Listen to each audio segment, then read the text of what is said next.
बात सुनिए ना, क्वालिफिकेशन हमको कानून का क्वालिफिकेशन मालूम है। आपको बता दीजिए 75 दिन में। आपको बता रहे हैं मेरी बात। नहीं आप ही क्या मेरी बात तो सुना जाए ना। आप डीएसपी है तो अब तो बन गए। नहीं बात करूंगा आपसे। आप सीखिए बात करना। वैसे आप बात कर रहे हैं हमसे। बात है बैठे बैठे दो धरना दे दिखा देंगे। आओ धरना देंगे।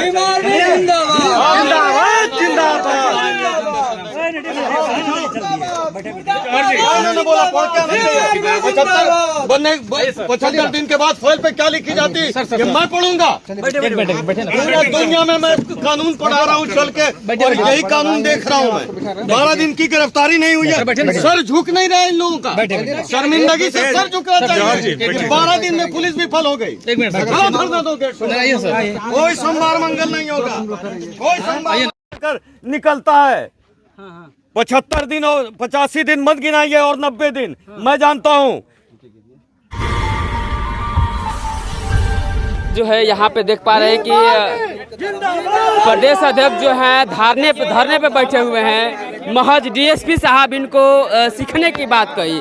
डीएसपी साहब का कहना है कि पढ़ के आना चाहिए। एक वकील है, प्रदेश अध्यक्ष है और यहाँ पे देख पा रहे किस तरह से जो है यहाँ पे प्रदेश अध्यक्ष जो है धरने पे बैठ गए हैं। अचानक जो है देख लीजिए किस तरह से जो है धरने पे बैठे हुए हैं और जो है आप जा पा रहे हैं किस तरह जो है धरना पे बैठने का मतलब क्या होता है। तो हम आपको दिखाने की कोशिश करेंगे यहाँ पे जिस तरह से। सर अभी आपसे बातचीत हो रही थी लेकिन अचानक ही क्या बोल गए डीएसपी साहब के, फिर आपको धरना पे बैठना पड़ा। देखिए डीएसपी जो है वो मुझे कानून समझाने की कोशिश कर रहे हैं। 10-12 दिन में गिरफ्तारी नहीं करने का उनको दुख नहीं है। वो बता रहे हैं कि 75 दिन में हमें क्लोज करना है। मैं ये जानना चाह रहा हूँ कि 75 दिन में अगर गिरफ्तारी नहीं होती है तो आप क्या लिखते हो फाइल पे। इसका जवाब देने के बजाय वो कह रहे हैं कि आपको पढ़ के आना चाहिए। अगर मैं पढ़ कर नहीं आता तो आप सोचिए कि वो जो झोपड़े में रहता है व्यक्ति, जिसके पति को भी मारा गया, पत्नी को भी मारा गया और बुरी तरीके से मारा गया, वहाँ घर पे सुरक्षा नहीं दिया और चौकीदार जाके डरा रहा है। उस चौकीदार को सजा देने के बजाय उसको छुपाया जा रहा है।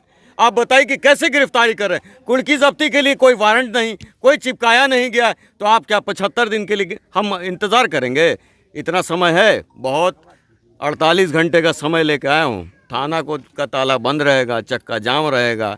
अब गिरफ्तारी करो 24 घंटे। पुलिस प्रशासन जगह जगह रेड तो मार ही रही है सर। भैया रेड का तो मैं कह रहा हूँ ना कि अभी छोटी भांजी है उसके साथ लुक्का छिपी खेल रहा हूँ मैं। वो देखता हूँ कि कहाँ छुपी हुई है, फिर भी ढूंढता रहता हूँ।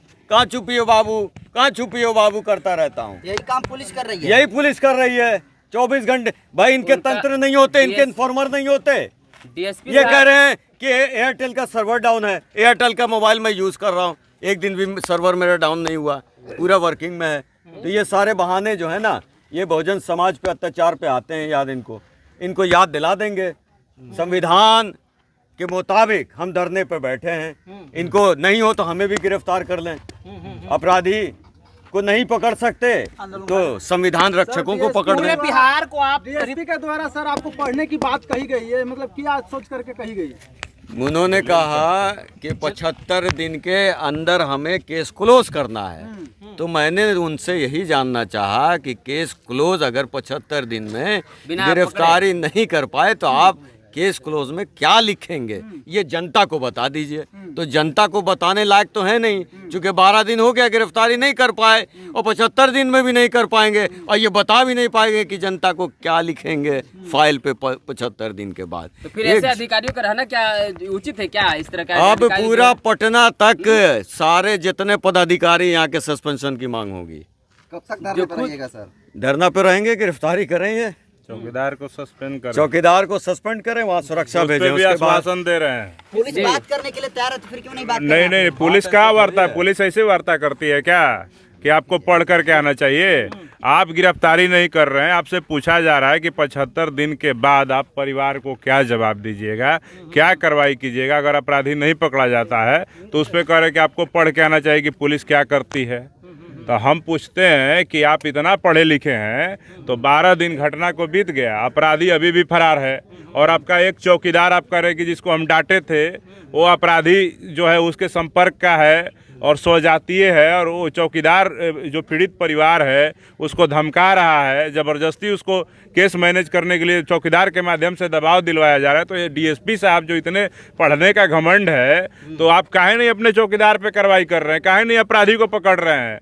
आप अभी तक 12 दिन बीत गया, इस घटना में आप वारंट नहीं निकाल